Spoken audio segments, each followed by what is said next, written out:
Assalamualaikum warahmatullahi wabarakatuh. Perkenalkan, nama saya Lutfia dari Prodi Pendidikan Teknologi Informasi. Pada video kali ini, saya akan sedikit memberikan sebuah presentasi di mana ini merupakan suatu tugas mata kuliah Artificial Intelligence. Langsung saja kita ke materinya. Question 1. Apa yang dimaksud dengan Artificial Intelligence? Artificial intelligence, these people define intelligence so in many different ways. However, you can say that intelligence involves certain mental activities composed of the following activities. Jadi di sini orang-orang bisa mendefinisikan kecerdasan buatan dengan berbagai cara, namun demikian dapat dikatakan bahwa inteligensi ini melibatkan aktivitas-aktivitas mental tertentu yang terdiri dari aktivitas-aktivitas berikut. Di antaranya ada learning, reasoning, understanding, grasping truth, saying relationship, considering meanings, and separating fact from belief. Nah, learning yaitu belajar memiliki kemampuan untuk memperoleh dan mengolah informasi baru. Yang kedua yaitu adanya penalaran. Penalaran mampu memanipulasi informasi dari berbagai cara. Yang understanding itu pengertian, yaitu mempertimbangkan hasil manipulasi informasi. Lalu selanjutnya memahami kebenaran, menentukan validitas informasi yang dimanipulasi tersebut. Yang selanjutnya itu ada melihat hubungan yang menunjukkan bagaimana data yang divalidasi berinteraksi dengan data yang lain. Yang selanjutnya mempertimbangkan makna, menerapkan kebenaran pada situasi tertentu dengan cara yang konsisten dengan hubungannya. Dan yang terakhir yaitu memisahkan data dari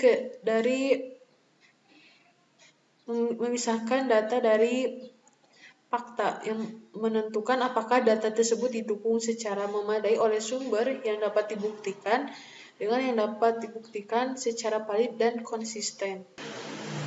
Define AI. When thinking about AI, notice an interplay between goal seeking, data processing used to achieve that goal, and data acquisition used to better understand the goals. Menemukan cara untuk mendefinisikan AI. Beberapa AI dimodelkan untuk memanipulasi kecerdasan manusia. Saat memikirkan tentang AI, perhatikan interaksi antara pencarian tujuan, data pengelolaan yang digunakan untuk mencapai tujuan tersebut, dan akuisisi data digunakan untuk memiliki suatu tujuan. AI mengandalkan algoritma untuk mencapai hasil yang memungkinkan atau tidak memungkinkan adanya hubungan dengan tujuan manusia atau metode untuk mencapai tujuan tersebut. Di sini terdapat ada 4 definisi AI yang dapat mendefinisikan AI, yaitu adanya acting humanly, di mana kategori ini mencerminkan apa yang media ingin kamu lihat, bahwa AI adalah segalanya. Kamu bisa melihatnya dengan menggunakan teknologi seperti pemrosesan bahasa, representasi pengetahuan, penalaran otomatis, dan pembelajaran mesin. Yang kedua yaitu thinking humanly, yaitu ketika komputer berpikir seperti manusia yang menjalankan tugas yang membutuhkan kecerdasan dari manusia untuk diproses. Seperti mengendarai mobil. Untuk menentukan apakah suatu program dapat berpikir seperti manusia, Anda harus memiliki beberapa metode untuk menentukan bagaimana manusia itu berpikir, yang didefinisikan oleh pendekatan pemodelan kognitif. Okay. Nah, di dalam thinking humanly adanya yaitu introspection, yaitu mendeteksi dan mendokumentasikan teknik yang digunakan untuk mencapai tujuan dengan memantau proses berpikir itu sendiri. Yang kedua yaitu psychological testing, yaitu mengamati perilaku seseorang dan menambahkan perilaku tersebut ke database perilaku serupa dengan orang lain yang dikumpulkan lalu diolah sedemikian rupa. Yang selanjutnya itu adanya brain imaging, yaitu memantau aktivitas otak secara langsung melalui berbagai mekanisme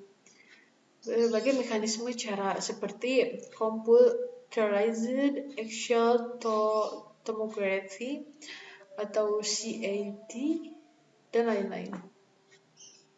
Yang ketiga itu adanya thinking rationally, yang mempelajari bagaimana manusia itu berpikir dengan menggunakan suatu standar-standar yang telah ditetapkan sehingga memungkinkan pembuatan pedoman yang menggambarkan perilaku manusia itu memiliki suatu ciri khas.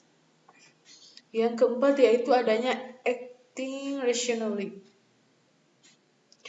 yang mempelajari bagaimana manusia bertindak dalam situasi tertentu di bawah suatu kendala, yang memungkinkan manusia itu dapat menentukan teknik mana nih yang akan digunakan untuk menyelesaikan masalah tersebut dengan efektif dan efisien. Yang selanjutnya, question 2. Bagaimana mengumpulkan data untuk diolah oleh artificial intelligence? Dalam artificial intelligence ada istilah database. Bagi teman-teman mungkin sudah tidak asing lagi mendengar kata database. Database atau big data ya. Big data maksudnya itu di dalam sini big data yang merupakan revolusi dalam penyimpanan dan memanipulasi data, sehingga itu mempengaruhi apa yang kamu ingin capai, pengguna ingin capai dengan data dalam istilah yang lebih kualitatif. Nah, sehingga komputer ini menyimpan data besar, big data tersebut, data tersebut dalam format yang berbeda perspektif dengan manusia. Komputer ini melihat data tersebut sebagai bilangan biner atau ada 0 dan 1. Jadi hanya mengena 0 dan 1 saja dalam komputer. Nah, Anda dapat melihat data sebagai salah satu dari dua jenis. Tergantung pengguna mempelajari bagaimana kamu memproduksi dan mengemasnya. Nah, dalam data kamu bisa menggunakan itu dalam data saat sebuah algoritma mengumpulkan informasi yang berguna mungkin tidak mewakili informasi yang benar. Berikut bagian yang dapat membantu dalam memahami bagaimana sih cara mengumpulkan, memanipulasi, dan mengotomatisasikan pengumpulan data dari perspektif gambaran secara umum, yaitu adanya considering the data source. Yang kedua yaitu obtaining reliable data. Yang ketiga itu making human input more reliable. Yang keempat yaitu using automatic data collection. Kita bisa jelaskan yaitu satu considering this data source, itu mempertimbangkan sumber data. Data yang Anda gunakan berasal dari sumber tersebut. Nah, sumber data yang paling umum berasal dari informasi yang dimasukkan oleh manusia. Bahkan saat sistem, misalnya ketika kita melakukan suatu aktivitas, misalnya berbelanja online pada e-commerce. Nah, di situ data informasi yang kita masukkan pada item pencarian atau pada item khusus. Nah, sistem ini mengumpulkan data belanja situ secara otomatis. Manusia awalnya memasukkan informasi dan manusia tersebut mengklik berbagai item, menambahkan keranjang belanja, menentukan karakteristik atau kuantitas. Misalnya kita membeli kerudung, kuantitasnya itu seperti apa, jumlahnya. Nah, lalu kita akan istilahnya itu check out. Nah, nanti setelah dijual, manusia memberikan pengalaman berbelanja produk dan metode penyampaian, memberi peringkat dan memberi komentar terhadap pelayanan tersebut. Nah, setiap pengalaman berbelanja menjadi latihan pengumpulan data juga. Nah, itu merupakan suatu proses secara umum pengumpulan data. Yang kedua yaitu obtaining reliable data, atau mendapat data yang handal. Kata reliable tampaknya sangat mudah untuk didefinisikan, namun sangat sulit untuk diterapkan. Sesuatu dapat diandalkan ketika hasil yang diharapkan itu dapat berjalan secara konsisten.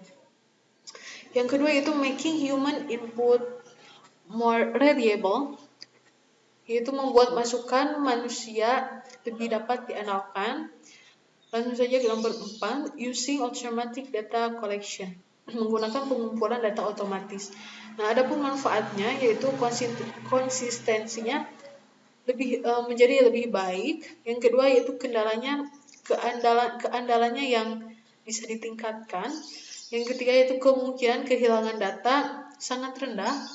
Misalnya itu adanya akurasi yang ditinggikan.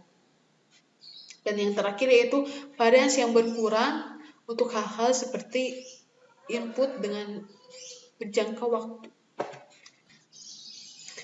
Setelah tadi kita mengulas sedikit tentang big data, kita akan memasuki di mana big data analitik dan bagaimana sih cara kerja big data analitik ini. Yang pertama yaitu adanya machine learning. Nah, di sini berfungsi untuk mengumpulkan data-data mesin yang berbasis AI yang digunakan sebagai mesin pencarian data.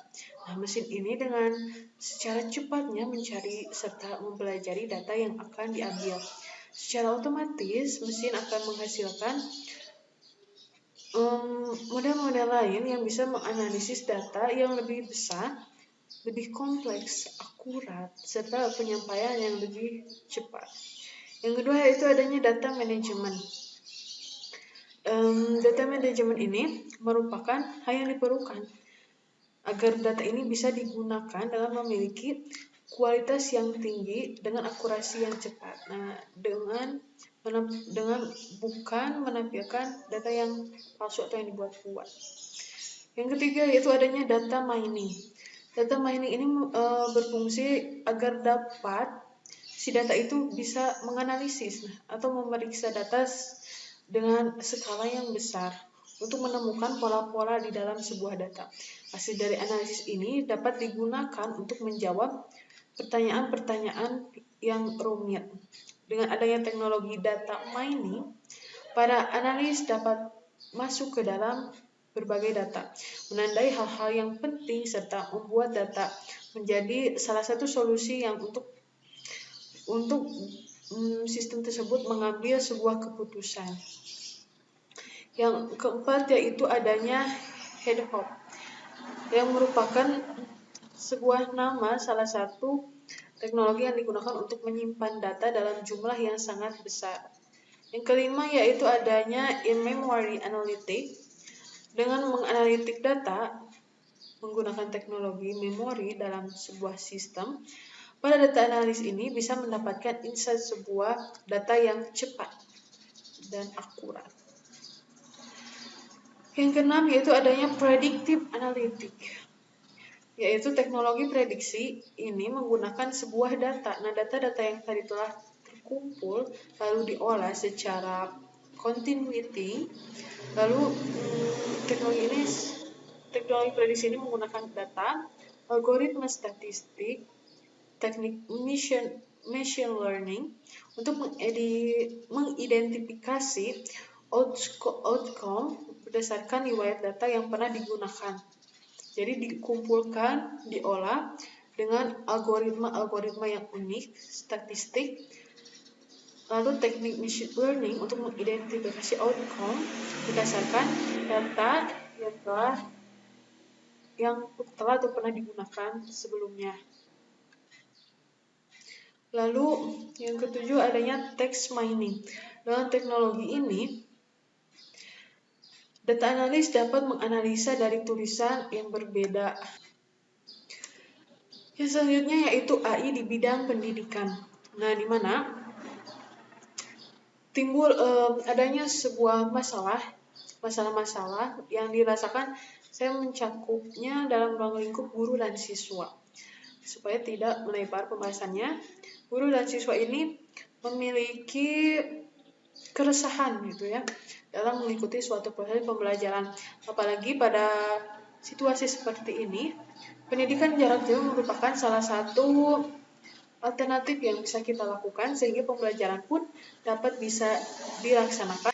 Nah, dari masalah tersebut, guru memiliki masalah, siswa memiliki masalah. Lalu adanya solusi. Solusi tersebut bisa kita gunakan yaitu AI.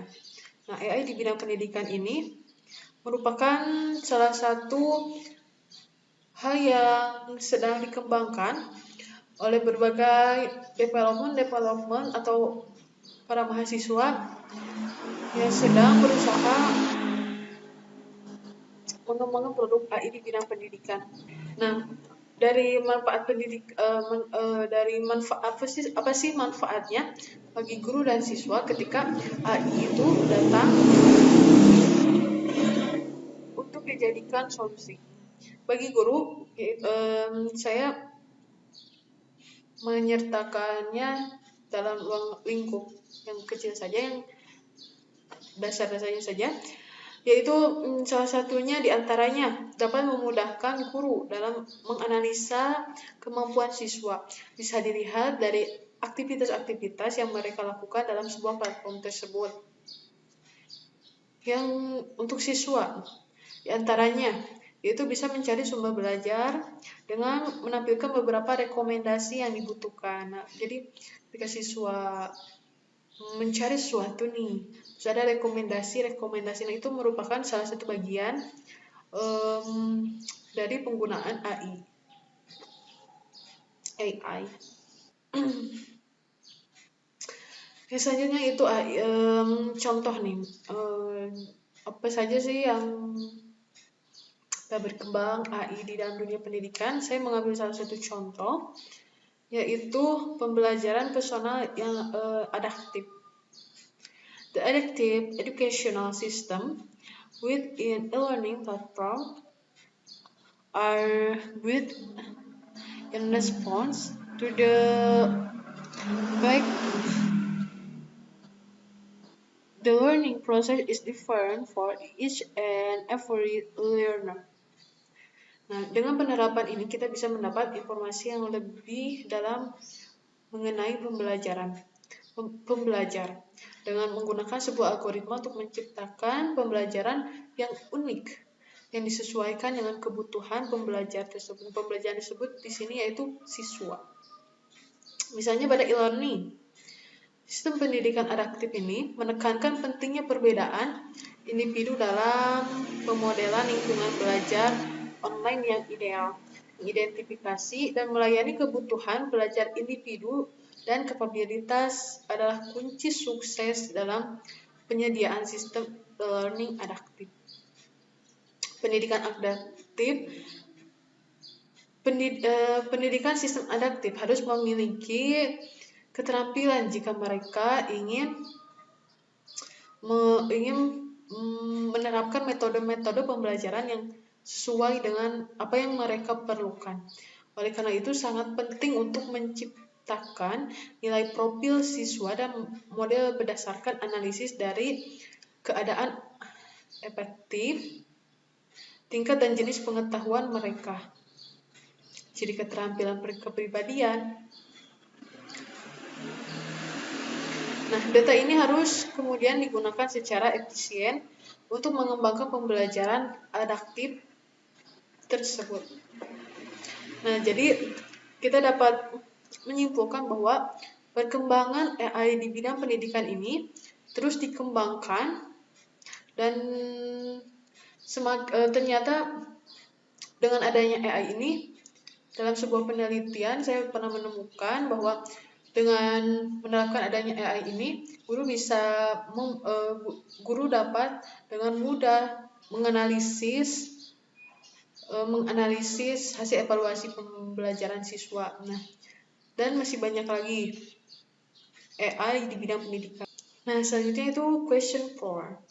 Bagaimana cara kerja artificial intelligence di bidang pendidikan berdasarkan penelitian terdahulu?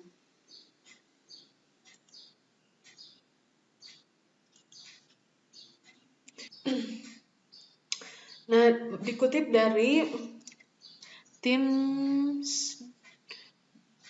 2016, scholars have found where much learning takes place in social and collaborative setting, and teachers play a large part in planning, saving and shuttering the sequence of interaction. Jadi dalam kutipan ini, dalam pernyataan ini dapat kita jabarkan, yaitu sekolah adalah tempat di mana bahwa pembelajaran terjadi dalam lingkungan sosial dan kolaboratif, dan guru memainkan peran besar dalam merencanakan, membentuk, dan mengarahkan urutan instruksi. Bagaimana para guru banyak dari sistem AIAD yang telah dikembangkan, sehingga saat ini kebanyakan dapat disampaikan melalui komputer dengan beberapa pengecualian dan kepada guru. Itu hanyalah merupakan kotak hitam. Di sini ada pernyataan bahwa the teacher, they are just a black box. In the sense of they leave teacher no real part to play in the use of the system. A sequence AIED tends to form little or no part of the activities in a typical classroom. Nah, di sini kotak hitam. Kotak hitam ini dalam arti yaitu bahwa mereka tidak membiarkan guru memainkan peran nyata dalam penggunaan sistem. Sebagai akibatnya, AIED ini saat ini hanya membentuk sedikit atau tidak sama sekali dari kegiatan kelas biasa. Nah, bisa kita lihat dari volume 1 edisi khusus IJA-IED ini bahwa bidang AIED ini telah melalui perjalanan yang panjang selama 25 tahun dan kemajuan teknologi telah meningkat pesat. Apa yang dapat kita lakukan dengan mesin tersebut? Artikel ini membahas dua bidang utama penelitian dalam bergerak penelitian ini, di mana AIED ini dapat diterapkan untuk mendukung dan meningkatkan pembelajaran, yaitu pertama kali di bidang robotika, dan yang kedua adalah pembuatan ruang kelas pintar yang memanfaatkan sensor dan Internet of the Things atau IoT. Nah, penerapan robotika ini untuk pendidikan adalah diusulkan sebagai cara untuk menciptakan sistem melampaui batasan paradigma secara tradisional dan memberikan lebih banyak interaksi sosial yang sesuai dengan proses belajar tersebut. Nah, penerapan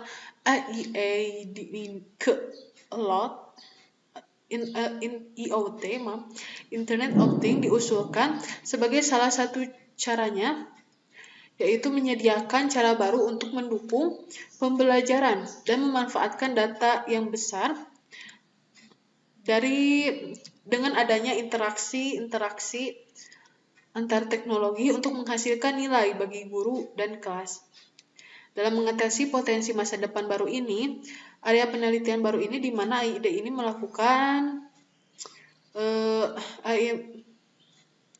melakukan sebuah penelitian yang membahas, yaitu menciptakan sistem yang menyediakan sosial interaksi. Yang kedua yaitu mengeksplorasi modalitas baru untuk antarmuka antara peserta didik, guru, dan teknologi pendukung. Yang ketiga yaitu menyelidiki penerapan internet. Sekian dari presentasi yang saya sampaikan. Mohon maaf apabila ada kesalahan. Kebenaran hanya datang dari Allah dan kekurangan hanya datang pada diri saya sendiri. Wabillahi taufiq wal hidayah. Wassalamualaikum warahmatullahi wabarakatuh.